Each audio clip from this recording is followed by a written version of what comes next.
Well, welcome back to Journey to Bethlehem, and we are wrapping up our podcast series about the Nativity story, and we've got this still in front of us amazing story of what happened after Jesus was born, with the visitation of the Magi and having King Herod involved in it, and his horrible decree at the end. So we're going to continue the story until the Holy Family goes to Egypt. So that's what we'll be talking about today. But we have covered a lot of territory as we've walked through the story. And Jeremiah, what kind of sticks out to you now that we've done all this? What are the points that you keep going over and over in your head? Yeah, I think there's a few things that probably link directly to the Christmas story, but then also just think may link better to my overall theology is probably a sloppy way to say it. Like one example is the idea that John the Baptist was filled from the Spirit from conception. That's really interesting to me because prior to that, the Spirit wasn't in anybody. Right. And then Jesus, the night before he was betrayed, said, a counselor is going to come to all of you who's better than me. But John got the sneak peek at that. And that's what does that mean? I don't know. I have no clue. But that's just something I keep thinking about. Like, how did that work? I like how you broke it apart of clearly, well, we don't for sure know, but there's probably a significant age gap between Mary and Elizabeth. And then what would that mean, family structure? Like she was probably an aunt more than a cousin because of that. I think that's just an interesting structural thing. My favorite story, though, is the idea of the shepherds, right? The shepherds were these people that were preparing the sacrifice for people in Jerusalem, right? So people could travel from Jerusalem. They didn't want to travel with their sacrifice in case it was diminished from something was wrong with it, or it could die along the way, or also it's just hard to carry a sheep across thousands of miles or hundreds of miles or tens of miles, whatever it was. Yeah. Like that sounds annoying, right? So you just go buy it when you're there, right? And these shepherds were doing that, but they were unclean. They could never partake. And they were the first ones to see this is the redemption of everyone, absolutely everyone. That's very poetic to me. And that also just matches to what we know about our Creator, right? All these stories have this really just beautiful, simple way of making broken things right that I feel like if we pay attention to, it's so beautiful. So those would be my highlights. What about you? Oh, well, I love what you just said there. I think all of that is super notable. Every time I go through this story, I just think about how big it is. I always say that, how everybody was involved. Everybody in creation was involved in this story. And when you look at all the different people like Caesar Augustus and King Herod and the chief priest and Gabriel and the angelic host and all the way down to the shepherds, it really did encompass all of creation.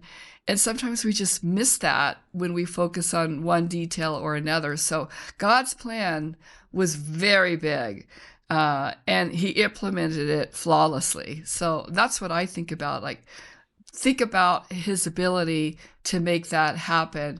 And it happened with whomever he chose to include in it. It was his will will be done.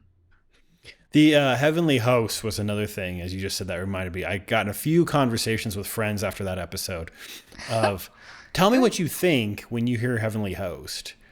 And almost everybody was like, that's scary. Like, that sounds wild. Like, could you imagine opening up? I forget exactly how you described it. It was something like the effect of like, there was a fold between heaven and earth and they merged. Like, that'd be so, like, especially when you see descriptions of angels and things, or even like, what's the thing that an angel always says first?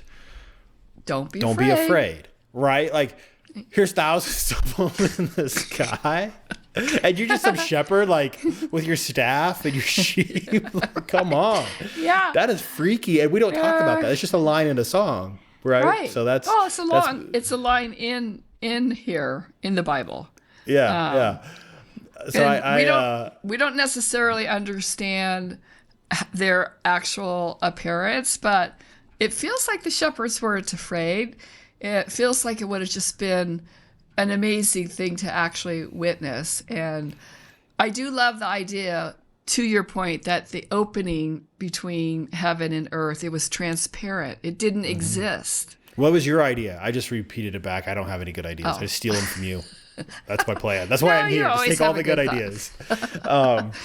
So we just talked about the shepherds, the heavenly host. There's a part B to that of some people that came from the Iraq region, right? Yeah. The Magi, or maybe the carnies from Iraq, as well, I might call them, which you love me calling them that. But there's one thing that's bizarre is they're not in both accounts, right? The Magi are not in Luke's account. Walk me through that. As we talked about from the beginning, they both bring unique stories into this overall story.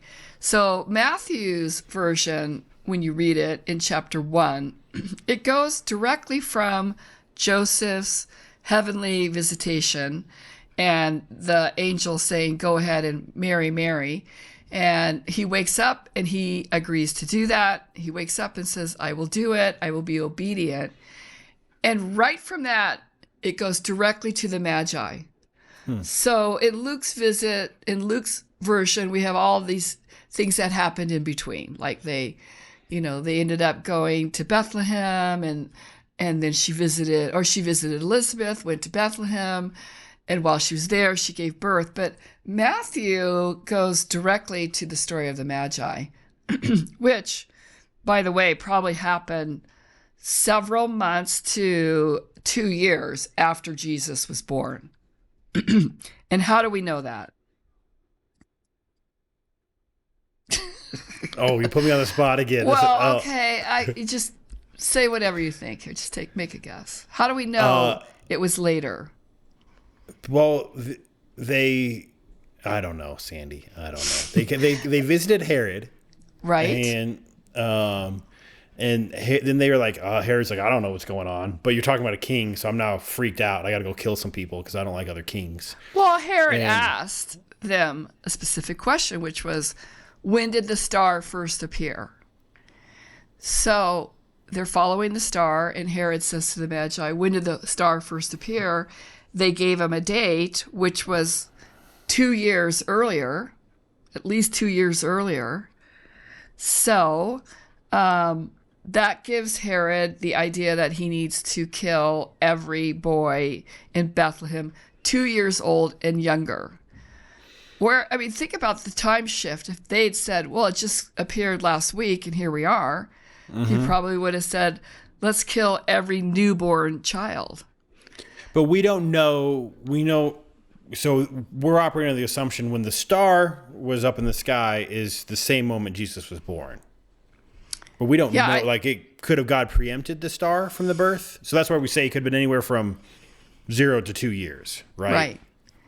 It's just we're only guessing that because we're looking at what Herod actually did and thinking that in his mind it was perhaps the baby was as old as 2. But we're kind of jumping ahead of ourselves because we are going to get into the story of Herod. When we talk about the Magi, what comes to mind for you?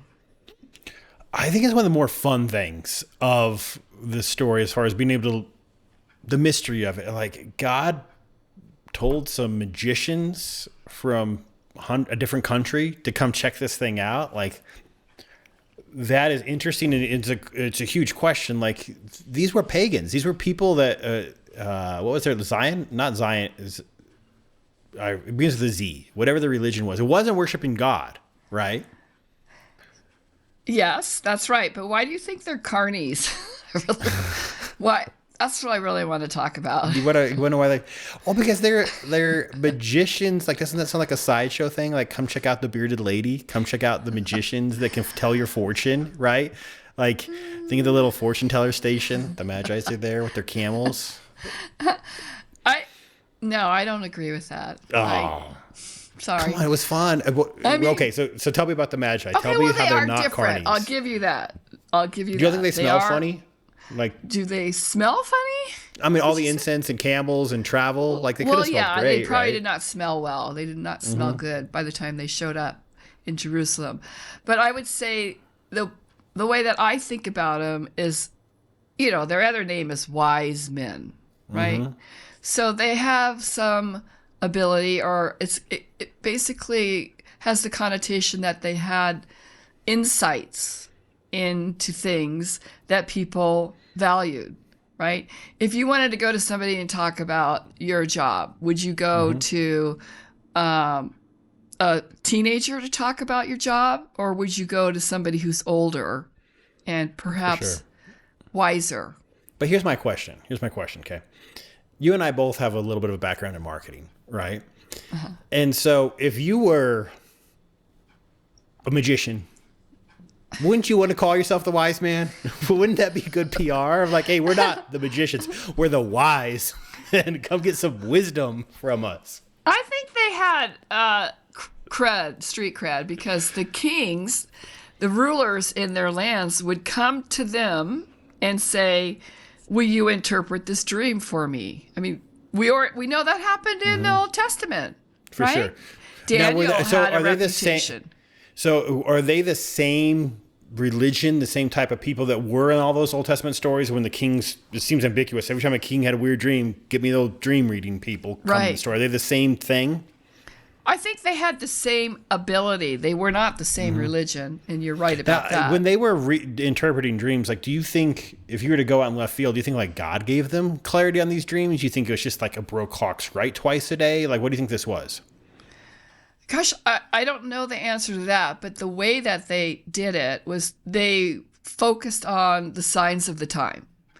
And maybe that's a better way to think about it. If their job was, one, to oversee the rituals that were happening in that community, whatever were their religious rituals, they were priests of sort who oversaw the religious or cultic life of where they lived.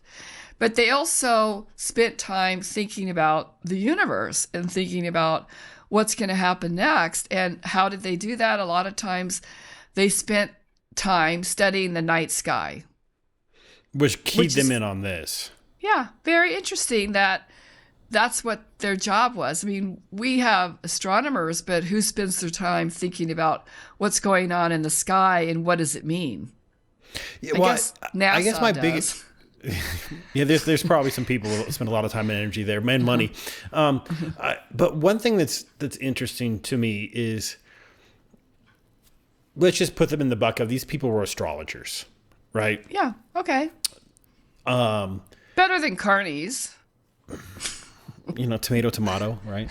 So they're astrologers. So that's basically not, but that's a different thing. Like, I know I have some friends that believe God uses astrology, and I don't know. Maybe, well, if you read this story, he does, right? Yes, But it's right. interesting to me that he would speak out among their language to announce their salvation, but not like they had to. He wasn't like you had to go believe something different. I don't know what I'm trying to say. It's not that articulate, but there's something that I find bizarre. Like, he used somebody else's religion to bring them to their savior. An absolute excellent point, because let's say you're studying the night sky like they did, and there's a star that appears, and it's surprising to them, and they're interested in it. And then they decide, let's go to where the star is. And, the star represents the fact that a new king has been born. That's what the text says. I find that shocking that they put all those pieces together and said, okay, well, let's get on our camels and head west. Like, we just don't know the depth of their feelings or thought about it. Well, But it was clearly, enough to make them travel. if you're going to put together a caravan and haul across the desert, you were pretty certain about something, right? Right. Like, that wasn't just some weekend expedition. No, I mean, they had enough resolve that they wanted to go find out what it was. And to me, that's amazing, because I'm not sure people do that kind of thing today. Yeah. I don't know. But also it's interesting because they didn't know exactly where they're going. They followed the star, and then they went to Jerusalem because that's where a king would be. right? Like they had no clue what they were looking for, right? How did Well, they they made how did some they assumptions, right? They made assumptions that it's a which you would king have to born, do. right? How did they remind me? How did they go from getting to Jerusalem, meeting King Herod, talking about a king's born, to actually figuring out it was this baby? How'd they do that? I think they felt like the star was indicating a king had been born, which is important in the story of Jesus because the prophets said he was born a king. So it ties into prophecy, which we know that Matthew really likes that. He likes to tie things into prophecy. Why? Because he's reaching a Jewish audience and trying to convince them, if you will, that Jesus is the fulfillment of the prophecies. So they go to Jerusalem because they've decided that this king had been born in Jerusalem. And they go into town and they say, "Where is the king that has been born?" So walking around town saying, "Where's the king? We're here to find him." And of course, King Herod, nothing escapes him. He hears about it and he's really disturbed because, he's a crazy lunatic, power monger person. And he doesn't want to have his lineage disrupted. Of course, he wants his sons, somebody in his family, to take over. Yeah, he killed a lot of them. Like, it would be scary to be related to him. Like, I would probably stay in one of the other, in the other palaces. I would just move out. You have to move out, or you'd have to kill him. Those are your only options, right? Yeah, or just if the palace is big enough, stay away from him as much as you can. But yeah, so they show up, and he calls them. The text says he calls them secretly to come and visit with him. So they're in the town looking for a king. Some messenger's like, "Hey, the king wants to meet with you." Yeah, King Herod wants to meet with you. So he's like, "Welcome, friends. Welcome to our town, and we're so glad that you're here. And how can we help you?" And they're like, "Well, we've come to find the king, and what does your prophecy say about where he will be born? Like, you tell us. You have your own wise men. What do your wise men say about where this new king will be born?" And how does he respond to that? It's interesting. He doesn't know. He has to go call, right? He doesn't know. So what does that say about him? He doesn't drink the Kool-Aid. Yeah. No. He's not a Torah-abiding Jew. Now, something I learned in our Who's Who work, he actually isn't even, like, he's mixed ancestry. Like, it's kind of bizarre he's even in that role. Tell me about that again. Well, he was born from mixed lineage from his parents. His mother was Idumean and his father was, I think, came from the Hasmonean dynasty. So he has more Jewishness in him. A lot of words. I have no idea what they mean. The first one, was that a word, or did you sneeze, or how'd that go? Idumean, was that what you said? Idumean. Idumean. How do you spell that? Which is or if you know. Idumean.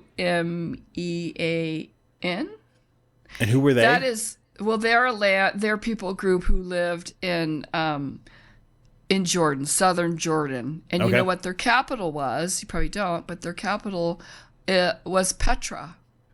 Oh, you were just at Petra. I was just at Petra. It's a fascinating place. So you're going to take me next time? Yeah, oh yeah, sure.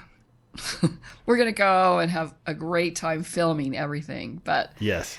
So nevertheless, he's not Jewish by birth. He's Jewish by edict, where you had to become a Jew. And his wife is not Jewish either. She's a Nabatean. Was any of his wives? Because he had lots of wives, right? He had 10 wives. So yeah, were any of them Jewish? Okay. Yeah, and they were political. Most of them were political arranged marriages, but the one he loved the most, he killed her, Miriam.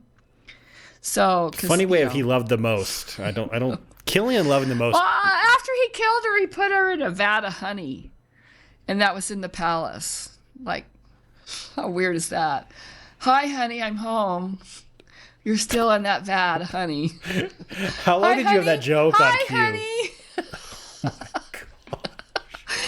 bad. I don't know. It's just a weird thing to think. What a weirdo. Okay, so where are we?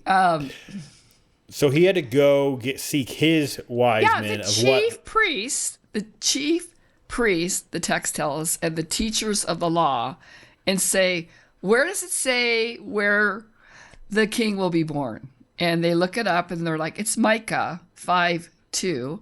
And it says that he will be born in the city of David in Bethlehem. And that's So just up the now- road, right? 7 miles away. Okay. So not far, really. Even if you're walking there, not far. Right. So he goes back and tells the Magi he is to be born in Bethlehem. And the Magi are like, cool, we're going to go there. See you later. And King Herod says, oh, by the way, tell him how excited we are that he's been born and come back and let us know how it went because I want to worship him too. Was his wife in honey yet? Oh, yeah. Did he show him his wife on their way out? And say hi to my honey on the way out? Say hi, honey. There's honey. Yeah. I always wondered how they knew, but maybe when they walked by the honey, they're like, we can't tell this dude anything. No. Well, they knew because they were told in a dream not to go back the same way. Is this Gabriel again? Is our buddy Well, we don't running know smoke because screen he's for not Jesus? named. No. But think again, as we're talking about all the things that had to happen, how God is engineering and telling people along the It's way. interesting also, people that don't believe in him, he's now speaking to them in dreams. Right. Maybe because, I guess we could think about it like once they did find Jesus, they bowed down and worshipped him. So they became believers at that moment. Yeah, like they are worshiping him as the true king and they give him these magnificent gifts. So perhaps that's after that, God said, don't go back through Jerusalem, go a different way. And that's what they did. It's always interesting to me, like the testimony or conversion stories, like especially in American church, you got to say the prayer and accept Jesus in your heart, which is fine.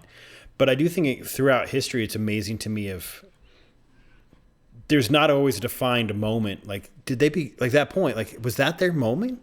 I mean, I don't know, but it sounds reasonable to me. They went and worshiped the king. Like literally, there's no lights, there's no music. They worshipped the king.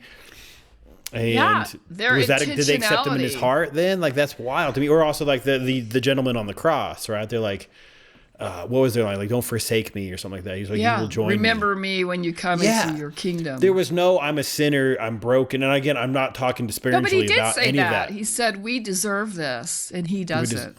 So that was the heart posture in the way you think read the so. story, that then they changed and they were able to receive the salvation. Well, that one guy. I don't want to the get other too guy- theological about this, but I'm just working this through in my head. Well, you have to look at, I think it's amazing how the Magi were so intentional in their effort. They get a caravan, they get the gifts, they walk hundreds of miles across the desert, they show up, they proclaim that there's a new king that's been born, and they want to find him. And they're not really that, they don't seem to be afraid of King Herod. They're like, where is he? Not to mention the amount of resources they would have to gather. Buy the gifts, because you'll walk me through this, but the gifts, they weren't cheap, right? And then how much money and intentionality does it take that much? Because it probably wasn't just 3 of them, right? There was probably some support caravan involved in this. Yes. That's a lot of right. resources.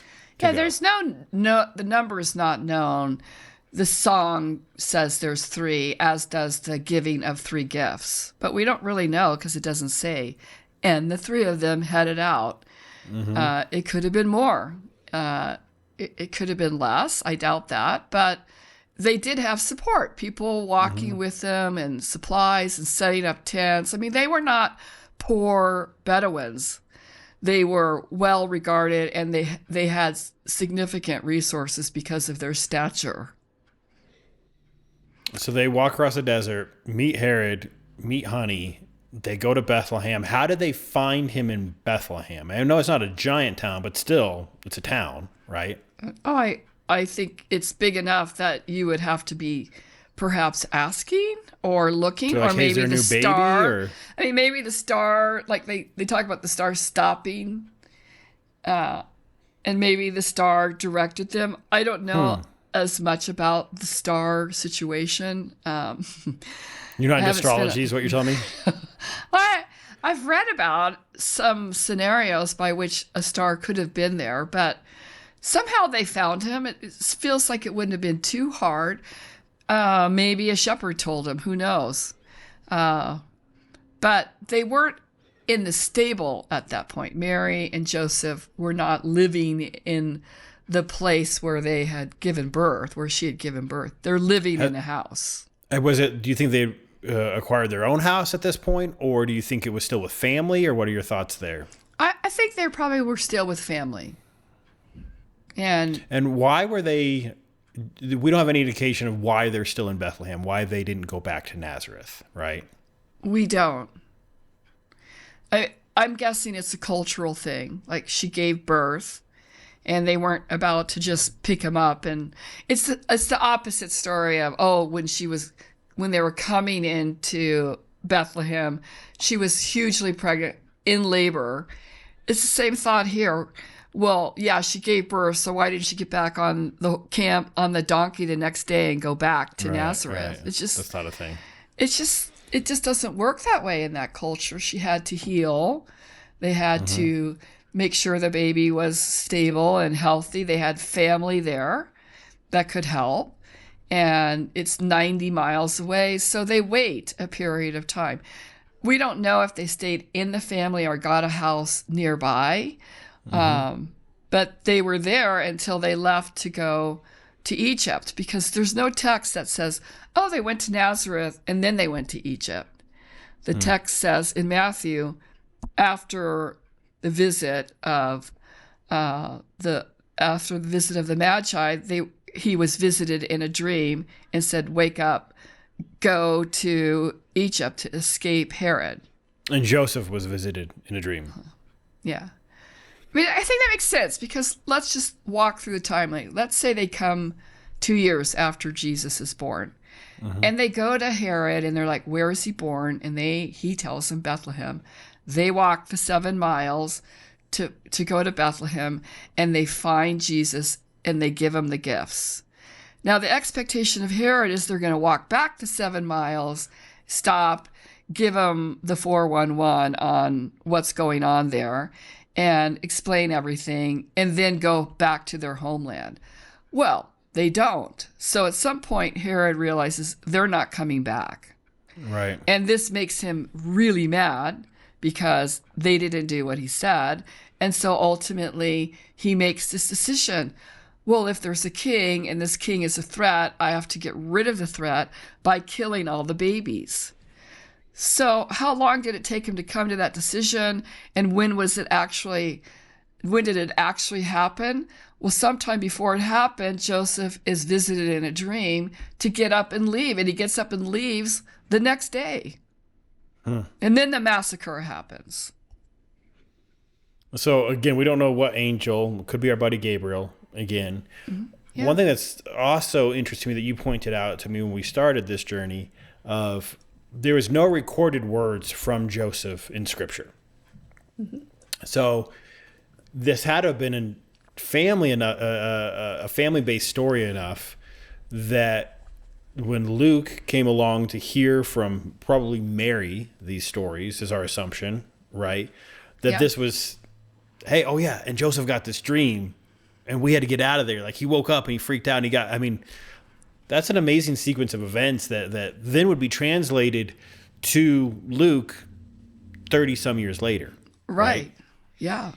And then, and that's when we spent time. I just imagine this old lady, like I have a very vivid vision. I created an end of life video for a gentleman, and I remember speaking with his wife, and just unique circumstance. We have cameras and all that, and talking about the sequence of events of their life. And she's sitting there arguing, well, then he did this, and then this, and then this. Imagine Mary recounting that. Like when you're hearing these stories, it's Mary telling us the story more than likely, right? Yeah. And Oh yeah, he had a dream from an angel. I think it was an angel. He had some sort of dream. I don't really know, but he woke up and we had to go to Egypt. And then first thing in the morning, I couldn't make breakfast. We had to go to Egypt, and we spent a couple years in Egypt until how'd they get the all clear message once they were there? From an angel. It's a lot of saying, angels. A lot of messengers. Yeah. And then he got a dream.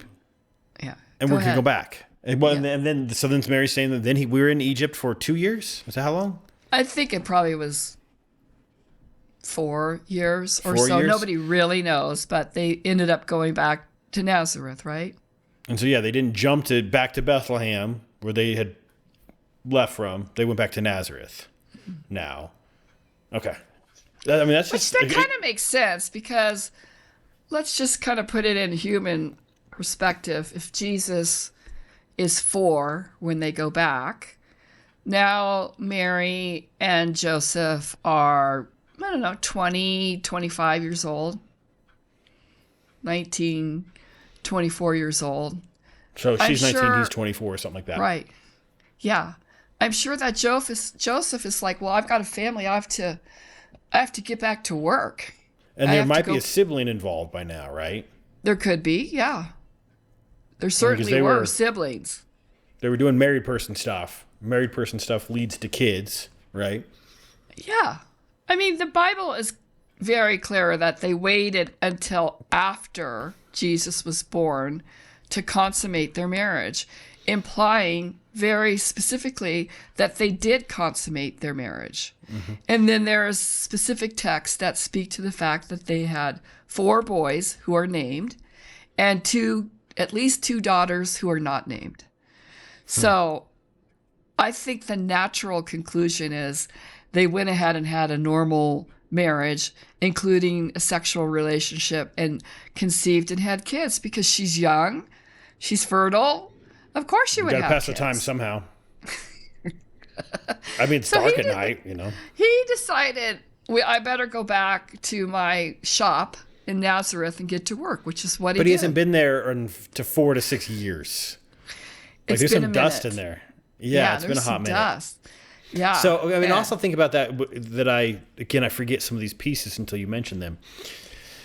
So Mary is 15, has the savior of the world. Sometime between 15 and 17, her husband wakes up with a dream that they got to run away because somebody's trying to kill this baby. Right.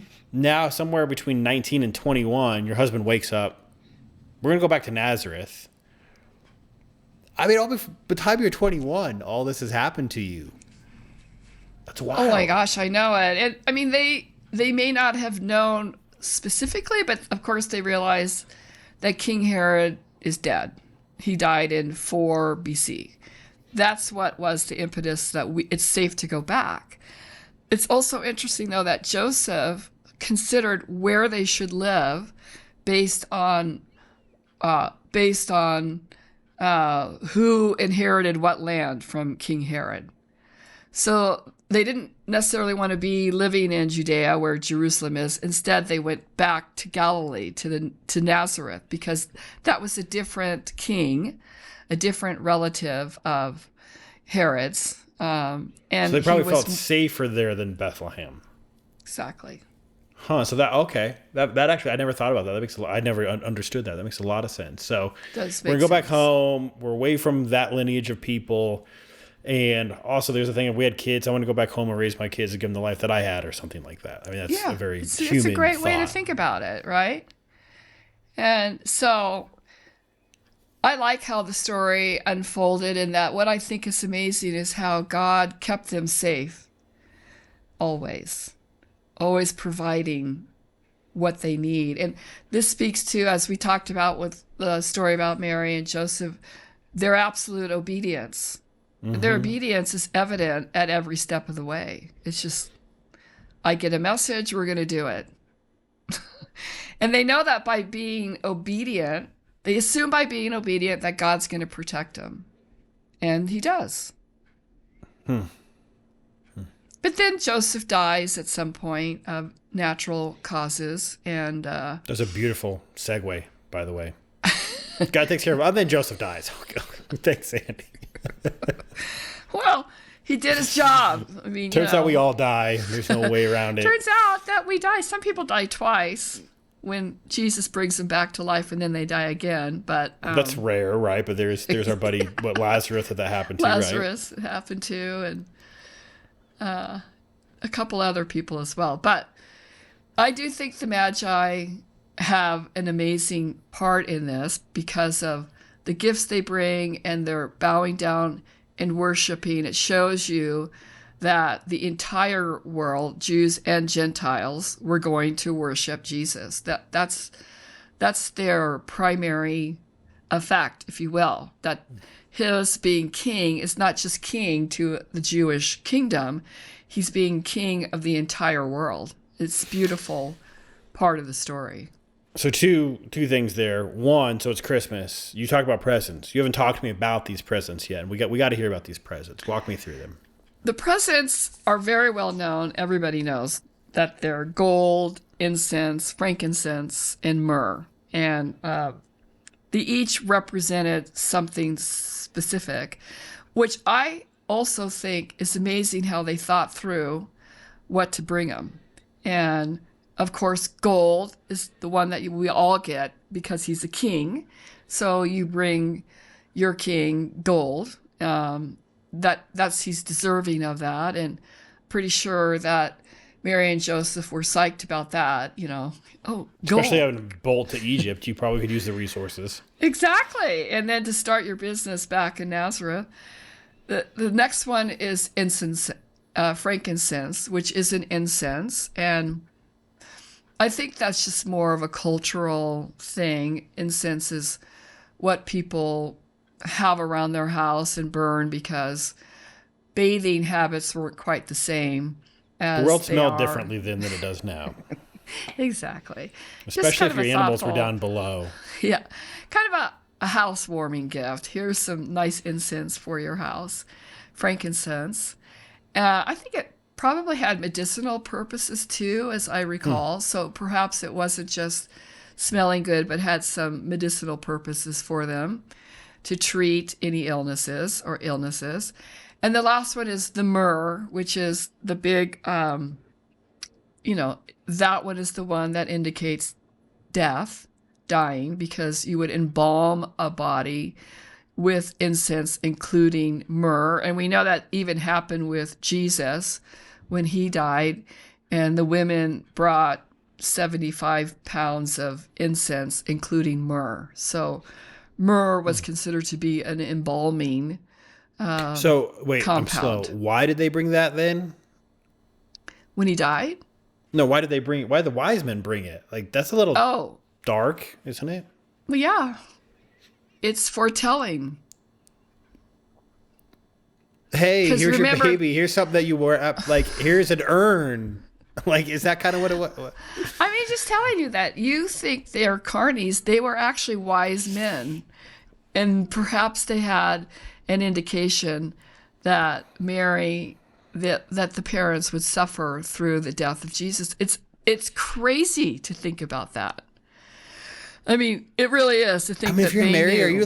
are you down with these people once they give you myrrh? I think you think your life is going to be remarkable because of everything that's going to happen. You're far more optimistic than me. You think it'd be like, you need to take your myrrh and get out of here. Well, it's like, hey, here's your burial plot for Jesus. I mean, right? Like, there's something... feels weird. That feels really weird. I mean, I can see that. Like, you would be perhaps in shock. But remember, after Jesus was born and they went to the temple 40 days later to dedicate him, and they had to bring, I think they brought a pigeon to sacrifice, where the woman, it was one of the two prophetesses there, Annas, and then the man whose name escapes me. One of them said, your heart will be crushed or broken or something, right? Yeah. You will have a broken heart.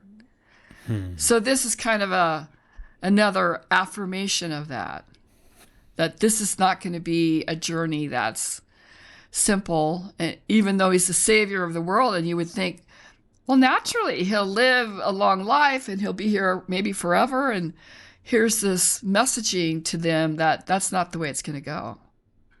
It's going to be rough.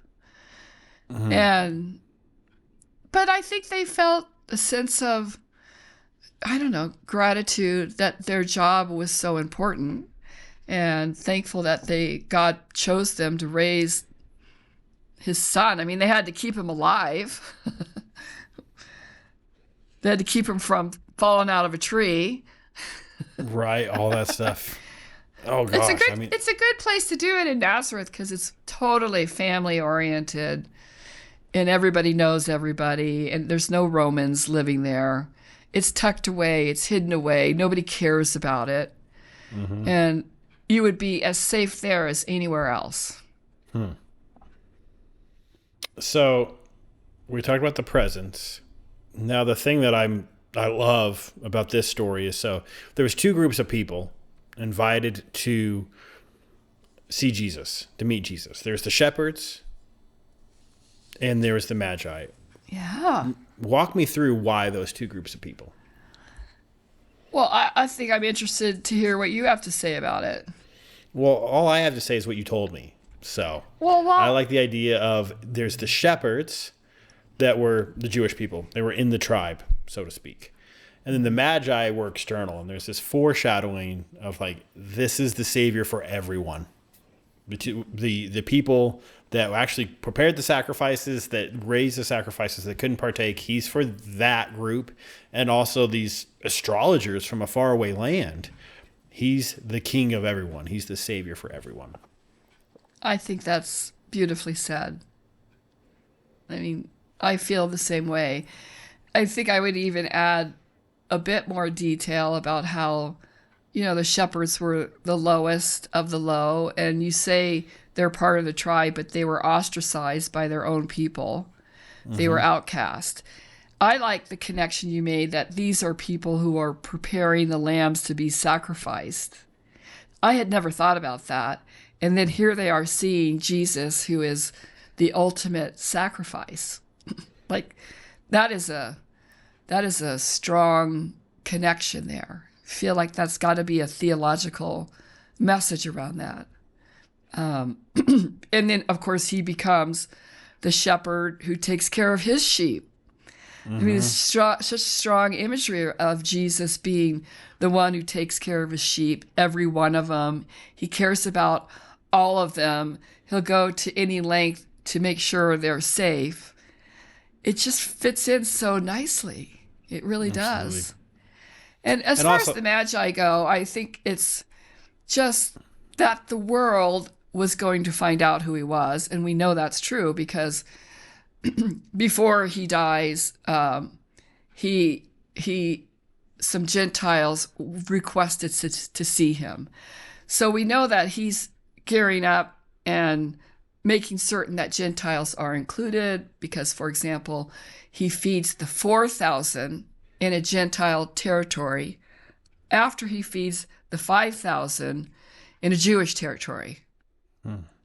The message being very strong that I'm taking care of your physical, spiritual needs, whether you're a Jew or a Gentile. I also like how you always bring back to the story of this cosmic wide event is where the Magi give us insight into that. Like the skies changed around this, and they allow us to see that, right? Like the whole world probably saw that. They were the only ones tuned in to understand or have the resources to be inclined to go figure out what this is.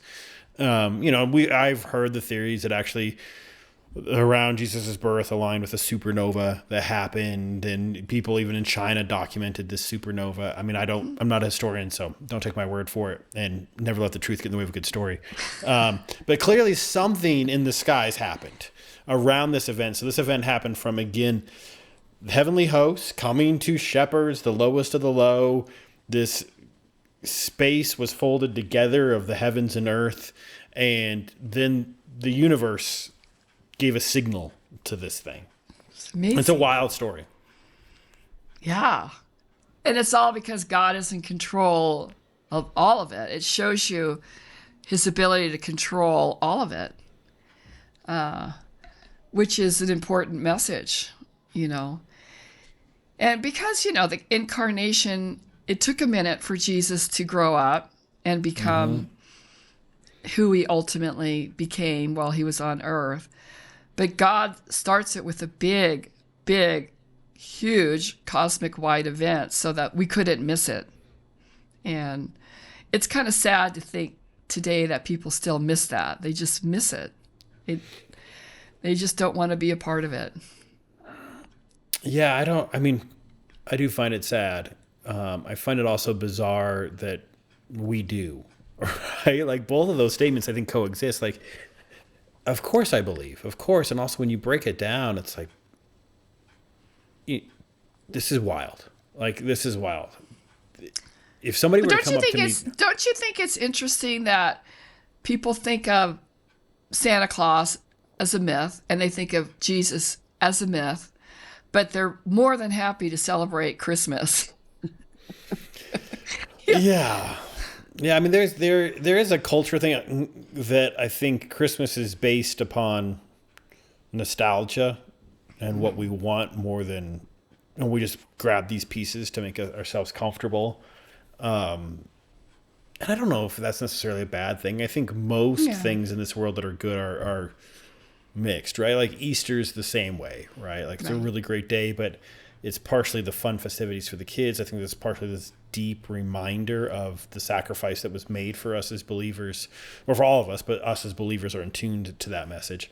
And then there's the Sunday dinner, you know, all those pieces come together. And I think that's where the layer cake of life is really beautiful. Now, we can get it mixed up, and we can also forget about some layers that are in there, that I think that, you know, is what you and I are attempting to at least do for ourselves, of in this layer cake of Christmas, of family and presents and music and tradition and Jesus. Like, where identify all that and pull those pieces apart and think about them and work with them. The untangle, as you said from the beginning of this. I'm very excited that our next podcast series is going to be about Easter. Which is early this year. It's early this year, but... It's the March one, right? Yeah, because it just changes every year based on the solstice or the moon or whatever, Passover, when Passover is. So that's really what it's about. It's always aligned with the Jewish Passover. So... But we're going to get into the details just like we did here and really map out what happened on what day, where was it, who was there, what was said, spoken, and what happened. And it is the perfect bookend to the Nativity story. You have to have both. They are equally as important. So that's going to be great. I'm excited because we're already starting our work for that right now. We are. So in closing... Yes. Let's do a quick memory highlight. So we opened with this. I think let's go back. Like let's talk about some moments that stood out to you and some moments that in our time together that's maybe helped the holiday season remind you of what we're here for.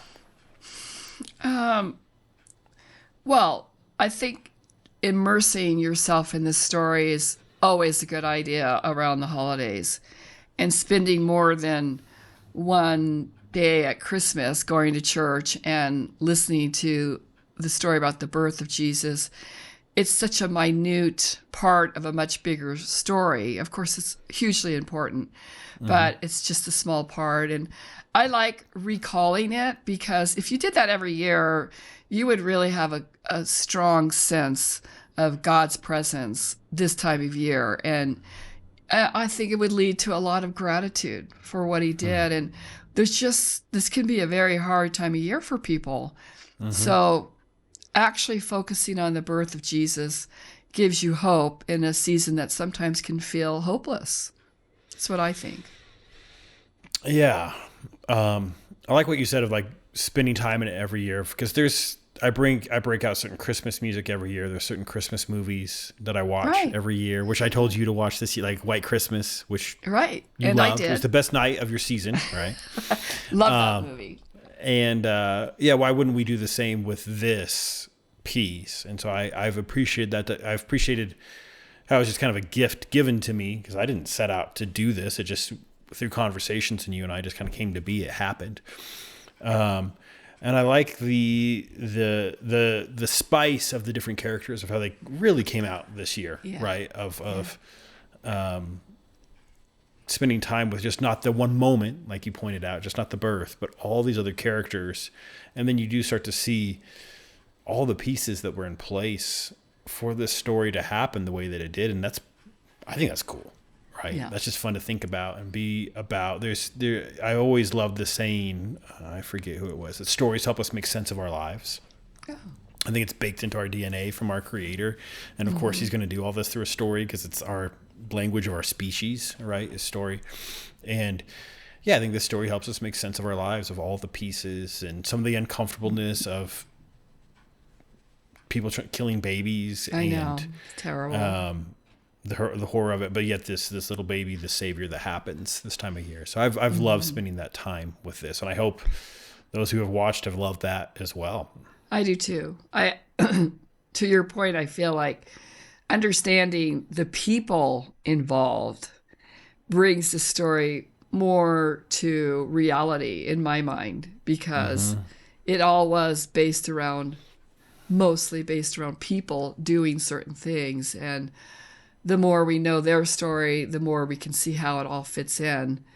And then God interjecting himself into human history and making things happen at this specific time.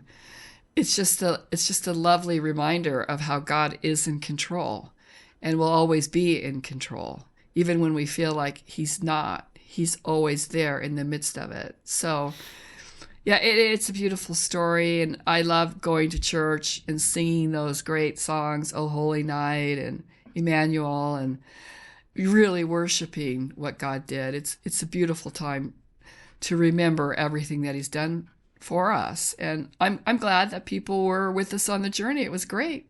I look forward to the next one. Me too. Thanks for inviting me along. Thank you for allowing me to help. It's been really great. I appreciate it. I couldn't do it without you. Jesus, man. Jesus, man, the little Jesus guy running around. Who knew that I was going to be that? But hey, it's been great, and I'm excited. We get a little bit of time off, and then we'll start working on the next one. A little time off, so I look forward to prepping and starting that after the first of the year. So Merry Christmas. Merry Christmas to you. Merry Christmas to anybody who's consuming this. And man, I hope you have a blessed one. I hope you experience and feel the love of our Savior that's given us hope and redemption. Yes, I do too. If we can get that done, we've done a lot. So I'm proud of that. So. Absolutely awesome. Okay, well, Merry Christmas, Sandy. We'll see you soon. Okay, we sure will. Bye-bye.